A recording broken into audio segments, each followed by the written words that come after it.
Welcome to Sangamithra TNPSC. Hello friends, இன்றைக்கி நம்ம பார்க்க போகிற டாபிக் என்னென்னு பார்த்தீங்கன்னா குரூப் 4 கரண்ட் அஃபேர்ஸ் தான் பார்த்துக்கிட்டு இருக்கோம்.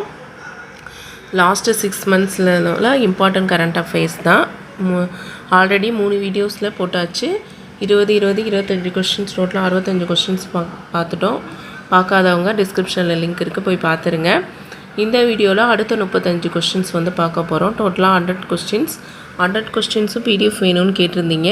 பிடிஎஃப் லிங்க் டிஸ்கிரிப்ஷனில் கொடுக்குறேன். வேணுங்கிறவங்க டவுன்லோட் பண்ணி படிச்சுக்கோங்க. குரூப் 4 எக்ஸாமுக்கு கண்டிப்பாக இதில் ஒரு 5 கொஸ்டின்ஸ் கேட்க நிறைய வாய்ப்புகள் இருக்குது. லாஸ்ட் மினிட் ப்ரிப்பரேஷன் பண்ணுறவங்க இதை ஒரு டைம் இந்த வீடியோவை திருப்பி கேட்டாலும் சரி, இல்லை பிடிஎஃப் டவுன்லோட் பண்ணி ஒரு time read out 1 or 2 time read out பண்ணிங்கனாலும் ஆப்ஷனில் நெக்லீட் பண்ணிட்டு போடுறதுக்கு ஈஸியாக இருக்கும். வாங்க இப்போ நம்ம வீடியோக்குள்ளே போகலாம். முதல் கேள்வி, அம்ரித் பாரத் ஸ்டேஷன் திட்டம் எதனோடு தொடர்புடையது? அம்ரித் பாரத் ஸ்டேஷன் திட்டம் எதனோடு தொடர்புடையது? எதனோடு தொடர்புடையதுன்னு பார்த்தீங்கன்னா ரயில்வே உள்கட்டமைப்பு திட்டங்களை மேம்படுத்துதல், அதோட தொடர்புடையது. ரயில்வே உள்கட்டமைப்பு திட்டங்களை மேம்படுத்துதல், அதோட தொடர்புடையதான் அந்த அம்ரித் பாரத் ஸ்டேஷன். எப்படி ஞாபகம் வச்சுக்கிட்டிங்கன்னா பாரத் ஸ்டேஷன் கொடுத்துருக்காங்க. ஸ்டேஷன்னா என்ன நம்ம சொல்லுவோம், பொதுவாக ரயில்வே ஸ்டேஷன் தான் சொல்லுவோம். ரயில்வே அப்படின்னு ஞாபகம் வச்சு போட்டுடலாம். அடுத்த கேள்வி, சங்கம் டிஜிட்டல் ட்வின் முயற்சியின் கருப்பொருள் என்ன? சங்கம் டிஜிட்டல் ட்வின் முயற்சியின் கருப்பொருள் என்ன? புதுமைகளையும் மற்றும் திட்டங்களையும் ஒன்றிணைத்தல். புதுமைகளையும் மற்றும் திட்டங்களையும் ஒன்றிணைத்தல். அடுத்த கேள்வி, தமிழில் சாகித்ய அகாதமி மொழிபெயர்ப்பு பரிசு 2023 யாருக்கு வழங்கப்பட்டுள்ளது? தமிழில் சாகித்ய அகாதமி மொழிபெயர்ப்பு பரிசு 2023 யாருக்கு வழங்கப்பட்டுள்ளது? கண்ணையன் தட்சிணாமூர்த்தி அப்படிங்கிறவங்களுக்கு தான் வழங்கப்பட்டிருக்கு. இந்த சாகித்ய அகாடமி விருது எந்த வருஷத்துலேருந்து கொடுக்குறாங்கன்னு பார்த்தீங்கன்னா 1954 தான் சாகித்ய அகாடமி விருது கொடுத்துக்கிட்டு இருக்காங்க. 1954 மார்ச் கொடுத்துக்கிட்டு இருக்காங்க. அடுத்த கேள்வி, உலகளாவிய திறமை போட்டித்திறன் குறியீட்டில் இந்தியா எத்தனையாவது இடத்தில் உள்ளது? உலகளாவிய திறமை போட்டித்திறன் குறியீட்டில் இந்தியா எத்தனையாவது இடத்தில் உள்ளது? இந்தியா 103வது இடத்தில் உள்ளது. அடுத்த கேள்வி, இந்தியாவில் ஒரே நாளில் 18 பொருட்களுக்கு புவிசார் குறியீடு பெற்றுள்ள மாநிலம் எது?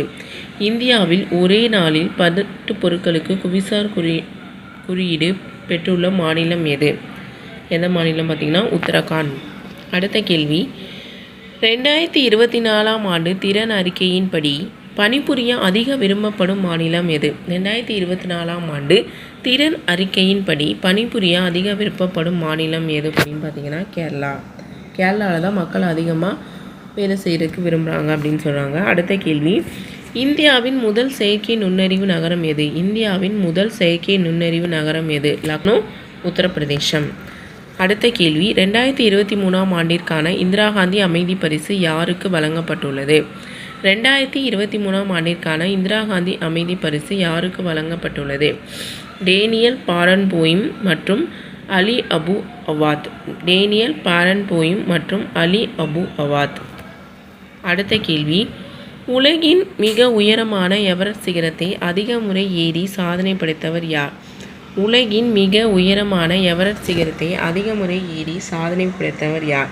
கமிரீட்டா, நேபாளம். கமிரீட்டா நேபாளத்தைச் சேர்ந்தவங்க 29 முறை ஏறி சாதனை படைச்சிருக்காங்க. 29 முறை. அடுத்த கேள்வி, மேகாலயா மாநிலத்தின் முதல் பழங்குடியின பெண் டிஜிபியாக பொறுப்பேற்றுள்ளவர் யார்? மேகாலயா மாநிலத்தின் முதல் பழங்குடியின பெண் டிஜிபியாக பொறுப்பேற்றுள்ளவர் யார்? இட்டாஷிஷா நோங்ராங். அடுத்த கேள்வி, இஸ்ரோவின் 2வது விண்வெளி நிலையம் எந்த மாநிலத்தில் அமைய உள்ளது? இஸ்ரோவின் 2வது விண்வெளி நிலையம் எந்த மாநிலத்தில் அமைய உள்ளது? தமிழ்நாட்டில் குலசேகரப்பட்டினம். இப்போ கூட அதுக்கு அடிக்கல் நாட்டினாங்க. அடுத்த கேள்வி, 2024ஆம் ஆண்டின் தேசிய வாக்காளர் தினத்தின் கருப்பொருள் என்ன? 2024ஆம் ஆண்டின் தேசிய வாக்காளர் தினத்தின் கருப்பொருள் என்ன? Nothing like voting, I vote for sure. Nothing like voting, I vote for sure. அதுதான் 2024ஆம் ஆண்டு தேசிய வாக்காளர் தினத்தின் கருப்பொருள். தேசிய வாக்காளர் தினம் என்னைக்கு கொண்டாடப்படுறதுன்னு பார்த்தீங்கன்னா ஜனவரி 25. தேசிய வாக்காளர் தினம் ஜனவரி 25 தான் கொண்டாடுறாங்க. அடுத்து NCAER அமைப்பு ஆய்வின்படி 2024-25 நிதியாண்டில் இந்திய பொருளாதாரத்தின் வளர்ச்சி வீதம் என்னவாக இருக்கும்? NCAER அமைப்பின் ஆய்வின்படி 2024-25 நிதியாண்டில் இந்திய பொருளாதாரத்தின் வளர்ச்சி வீதம் என்னவாக இருக்கும்?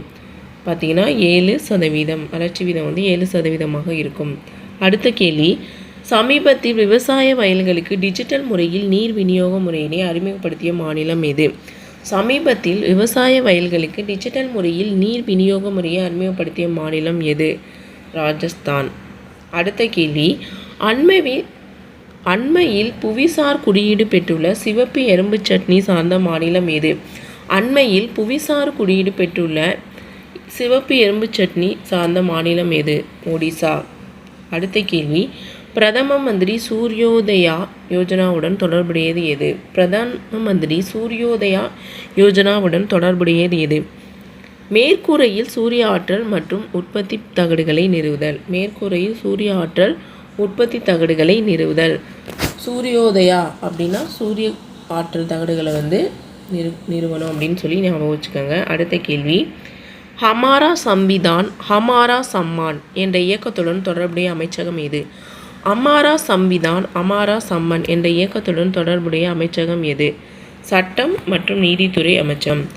அடுத்த கேள்வி, காற்றிலிருந்து CO2வை பிரித்தெடுக்கும் உலகின் மிகப்பெரிய ஆலை எங்கு அமைக்கப்பட்டுள்ளது? காற்றிலிருந்து CO2வை பிரித்தெடுக்கும் மிகப்பெரிய ஆலை எங்கு அமைக்கப்பட்டுள்ளது? கரெக்டான ஆன்சர் வந்து ஐஸ்லாந்தில் தான் அமைச்சிருக்காங்க. அடுத்த கேள்வி, உலகிலேயே முதன்முறையாக எங்கு ரோல்ஸ் ராய்ஸ் காரை காவல்துறை பணிகளுக்கு பயன்படுத்தப்படுகிறது? உலகிலேயே முதன்முறையாக எங்கு ரோல்ஸ் ராய்ஸ் காரை காவல்துறை பணிகளுக்கு பயன்படுத்தப்படுகிறது? மியாமி. அடுத்த கேள்வி, ஏக் சம்பந்தர் மேரா அந்தர் என்ற நூலை எழுதியவர் யார்? ஏக் சம்பந்தர் மேரா அந்தர் என்ற நூலை எழுதியவர் யார்? சஞ்சீவ் ஜோஷி. அடுத்த கேள்வி, 6வது கேலோ இந்திய விளையாட்டுப் போட்டிகள் எங்கு நடைபெற்றது? 6வது கேலோ இந்திய விளையாட்டுப் போட்டிகள் எங்கு நடைபெற்றது? சென்னையில் தான் நடைபெற்றுச்சு. இதில் வந்து மகாராஷ்டிரா மாநிலம் தான் முதலிடத்தை வந்து பெற்றிருக்கு. தொடர்ந்து இவங்க வந்து 4 இல்லை 5 டைமோ வந்து முதலிடத்தில் இருந்துகிட்டு இருக்காங்க. நம்ம தமிழ்நாடு வந்து 3வது இடத்தை வந்து பெற்றுச்சு. அடுத்த கேள்வி, 2023 ஊழல் கண்ணோட்ட குறியீட்டில் இந்தியா எத்தனையாவது இடத்தை பெற்றுள்ளது? 2023 ஊழல் கண்ணோட்ட குறியீட்டில் இந்தியா எத்தனாவது இடத்தை பெற்றுள்ளது? 93வது இடம். அடுத்த கேள்வி, 11வது சர்வதேச பொம்மலாட்ட விழா தொடங்கப்பட்ட இடம் எது? 11வது சர்வதேச பொம்மலாட்ட விழா தொடங்கப்பட்ட இடம் எது? எதுன்னு பார்த்தீங்கன்னா சண்டிகர். அடுத்த கேள்வி, பாரதிய பாஷா சமிதியின் முதன்மை நோக்கம் என்ன? பாரதிய பாஷா சமிதியின் முதன்மை நோக்கம் என்ன? கல்வியில் இந்திய மொழிகளை ஊக்குவித்தல். அடுத்த கேள்வி, இந்திய அளவில் அதிக வாக்காளர்கள் கொண்ட தொகுதி எது? இந்திய அளவில் அதிக வாக்காளர்கள் கொண்ட தொகுதி எது? எதுனா மல்காஜ்கிரி ஆந்திர பிரதேசம். அடுத்த கேள்வி, அண்மையில் லட்சத்தீவுகளில் தனது கிளையை திறந்த முதல் தனியார் வங்கி எது? அண்மையில் லட்சத்தீவுகளில் தனது கிளையை திறந்த முதல் தனியார் வங்கி எது? HDFC bank. எது? இது வராது. அடுத்த கேள்வி, இந்தியாவின் முதல் நீரடி மெட்ரோ சேவை தொடங்கப்பட்டுள்ள இடம் எது? இந்தியாவின் முதல் நீரடி மெட்ரோ சேவை தொடங்கப்பட்டுள்ள இடம் எது? கொல்கத்தாவில் தான் முதல் மெட்ரோ சேவை தொடங்க உள்ளது. அடுத்த கேள்வி, கெவ்ரா சுரங்கம் அமைந்துள்ள மாநிலம் எது? நிலக்கரி சுரங்கம் அமைந்துள்ள மாநிலம் எதுனா சத்தீஸ்கர். ப்ரீவியஸ் வீடியோவில் ஒரு கொஸ்டினில் பார்த்துருப்போம், ஆசியாவின் மிகப்பெரிய நிலக்கரி சுரங்கமாக மாற உள்ள சுரங்கம் எது அப்படின்னு பார்த்தீங்கன்னா இந்த கெவ்ரா சுரங்கம் தான். அது எங்கே இருக்குதுன்னு பார்த்தீங்கன்னா சத்தீஸ்கரில் தான் இருக்குது. அடுத்த கேள்வி, சமீபத்தில் புவிசார் குறியீட்டு பெற்ற ரிஷா ஜவுளி சார்ந்த மாநிலம் எது? சமீபத்தில் புவிசார் குறியீடு பெற்ற ரிஷா ஜவுளி சார்ந்த மாநிலம் எது? திரிபுரா. அடுத்த கேள்வி, அண்மையில் ஜிக் என்ற புதிய நாணயத்தை அறிமுகப்படுத்திய நாடு எது? அண்மையில் ஜிக் என்ற புதிய நாணயத்தை அறிமுகப்படுத்திய நாடு ஜிம்பாப்வே. அடுத்த கேள்வி, 13வது உலகக்கோப்பையை வென்ற நாடு எது? 13வது உலகக்கோப்பையை வென்ற நாடு ஆஸ்திரேலியா. 13வது உலகக்கோப்பையை வென்ற நாடு வந்து ஆஸ்திரேலியா. 13வது உலகக்கோப்பை எப்போ நடந்துச்சுன்னு பார்த்தீங்கன்னா 2023 தான் நடந்துச்சு. அடுத்த கேள்வி, இந்தியாவில் தான் நடந்திருக்கும், ஆஸ்திரேலியா வந்து வின் பண்ணியிருக்காங்க. அடுத்த கேள்வி, சர்வதேச கலாச்சார விருது 2024 யாருக்கு வழங்கப்பட்டுள்ளது? சர்வதேச கலாச்சார விருது 2024 யாருக்கு வழங்கப்பட்டது? மீனா சரண்டா அப்படிங்கிறவங்களுக்கு தான் வழங்கியிருக்காங்க. அடுத்த கேள்வி, எல்லை பாதுகாப்பு படையின் BSFின் முதல் பெண் துப்பாக்கிச் சுடும் வீரர் யார்? எல்லை பாதுகாப்பு படையின் முதல் பெண் துப்பாக்கிச் சுடும் வீரர் யார்? சுமன் குமாரி. அடுத்த கேள்வி, உலகளவில் 2010-2020 காலகட்டத்தில் சராசரி வருடாந்திர வனப்பரப்பு அதிகரிப்பதில் இந்தியா எத்தனையாவது இடத்தை பெற்றுள்ளது? உலக அளவில் 2010-2020 காலகட்டத்தில் சராசரி வருடாந்திர வனப்பரப்பு அதிகரிப்பதில் இந்தியா எத்தனாவது இடத்தை பெற்றுள்ளது? 3வது இடத்தை பெற்றுள்ளது. இந்தியா எத்தனாவது இடத்தை பெற்றுள்ளனா 3வது இடத்தை வந்து பெற்றுள்ளது. எந்த மாநிலத்தில் உள்ள 2500 கோயில்களில் அரளிப்பூக்களை பிரசாதமாக வழங்க தடை செய்யப்பட்டுள்ளது? எந்த மாநிலத்தில் உள்ள 2500 கோயில்களில் அரளிப்பூக்களை பிரசாதமாக வழங்க தடை செய்யப்பட்டுள்ளது? பார்த்திங்கன்னா கேரளாவில் அரளிப்பூக்களை பிரசாதமாக வழங்குறது வந்து தடை செஞ்சுருக்காங்க. ஓகே ஃப்ரெண்ட்ஸ், இந்த வீடியோவில் 35 கொஸ்டின்ஸ் இம்பார்ட்டன்ட் கரண்ட் அஃபேர்ஸ் பார்த்துருக்கோம். டோட்டலாக 100 கொஸ்டின்ஸ். அதை அந்த 100 கொஸ்டினையும் நான் PDF லிங்க்கு டிஸ்கிரிப்ஷனில் கொடுக்குறேன், வேணுங்கிறவங்க டவுன்லோட் பண்ணி படிச்சுக்கோங்க. இல்லை வீடியோவில் பார்த்து படிக்கிறவங்களும் அந்த வீடியோஸை பார்த்து படிச்சுக்கோங்க. Okay friends, thank you. அடுத்த வீடியோவில் அடுத்த இம்பார்ட்டன்ட்